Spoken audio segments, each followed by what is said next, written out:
Hi friends, it's Monday, April 27th, 2020, and another long day. Outpatient phone calls, lots of calls from residents taking care of our patients, lots of calls from the newly minted, not even intern yet, doctors about their patients. A lot of those come in late at night. I mean, not late at night, like 7:30, but like the baby goes to bed at 7 now, which, by the way, I'm sure it won't last. I understand the only constant in raising a child is that they always regress at the least convenient time. But for now, I can Risa puts her to bed, I cook dinner, we have like an hour before I have to walk the dog. Except for tonight, what we had was an hour in which I can respond to calls. It's fine. I shouldn't complain. I'm not inpatient anymore. I'm home with my family all day. I get to see the baby being cute whenever she does something cute. I stop what I'm doing, go take care of it. Priority 1, baby cuteness. Don't think anyone could argue with that. Priority 2, patient care. Priority 3, personal hygiene. And that's it. That's a complete list of priorities. Personal hygiene is actually a recent addition to the list. Risa insisted. So priority 3 used to be play with dog, but now he gets his walk scheduled, so it's not prioritized. It's a whole system. There's a constitution. It's very intricate. Medicine stuff. COVID protests are a thing, or I guess the stay-at-home order protests are a thing.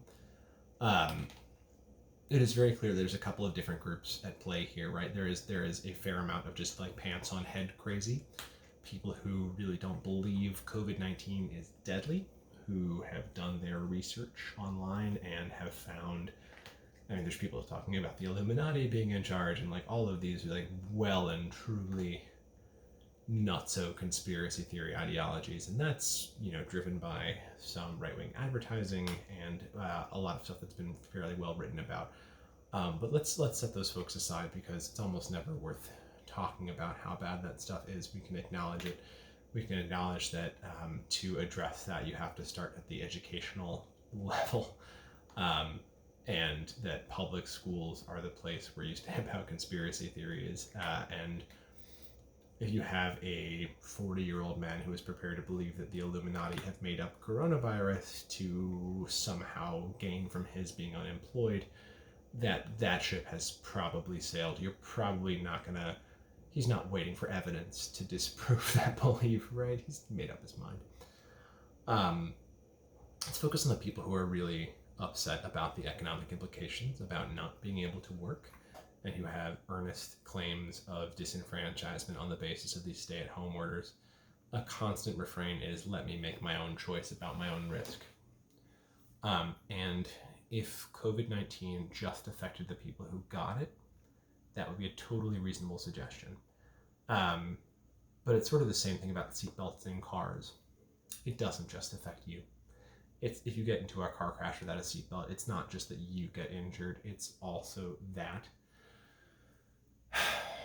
families lose an income, and then the state and the rest of the public are on the hook for that family.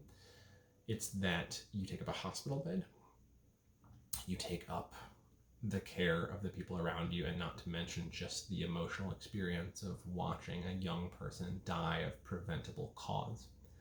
So we make people wear seatbelts, we make people wear bike helmets because society has an interest in preserving the health of its citizens.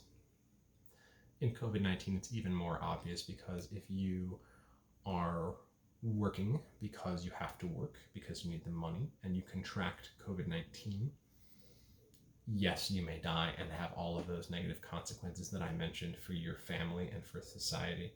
But it's also the fact that you will take up a hospital bed and possibly a ventilator that someone else is going to need. And so it's not just your life you're playing with. It were just make my choice for me. Sure, I see that. I disagree with it. And I think again, the state has an interest in preserving the health of its citizens. And so lockdown orders are permissible. But if it were just you, I think we could reasonably disagree about that. But it's not just you.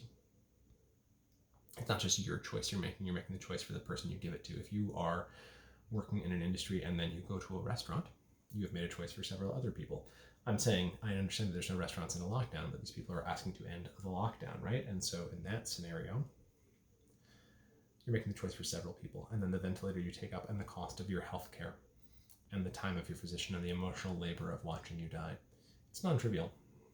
So it is an inherently selfish thing in a way that I think society has no reason to permit.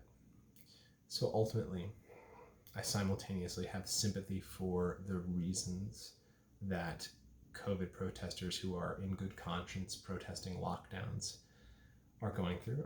Their stressors are real, and I understand why they want it to be over. But simultaneously, I have no sympathy for their proposed solution and their argument of it's my choice, just let me take the risk of getting COVID, because when you get COVID, it does not just affect you. No one gets COVID and doesn't give it to someone. It's like the flu. No one is the end terminus of the flu for the most part. I realize that's necessarily untrue because someone somewhere is, but it is absolutely the exception rather than the rule that someone gets it and doesn't give it to anyone else, or gets it and doesn't take up a hospital bed, or costs society tens of thousands of dollars taking care of them on a ventilator. So ultimately, it's not an argument at all. It's just ignorance of the facts. Anyway, end of political platform. It's not really medicine stuff, but it's COVID related, and I think it's pretty intuitive to a lot of people and to probably my entire audience, because I think I probably am still talking mostly to my friends and family who still skew pretty liberal. But again, with arguments like this, it's worth talking about the arguments on their face. Never mind that some of them are made disingenuously. It's worth talking about the arguments on their face. What is actually wrong about this? If this is what people are actually meaning, why is it still wrong? Anyway, that's it. It's frustrating when you're busting your butt to keep people out of the hospital and you see people begging to get into the hospital. I think I'm allowed to be frustrated as long as I keep doing my job and keep a sunny attitude and keep finding those moments of empathy with my patients, keep finding that human connection, even those patients who I'm calling at 8 o'clock, just being able to reassure them, to tell them that everything's okay, to talk to their families, and to just be that person for them. It's really restorative. It's all about that pride in your work, the gratitude for being in a place where I have the stability to be able to provide emotional support for someone else, and the compassion for the people who really truly need it. If you lose those things, you become very sad very quickly, in my experience. Crunch the numbers on this. Find them for yourself. I hope you have a good night.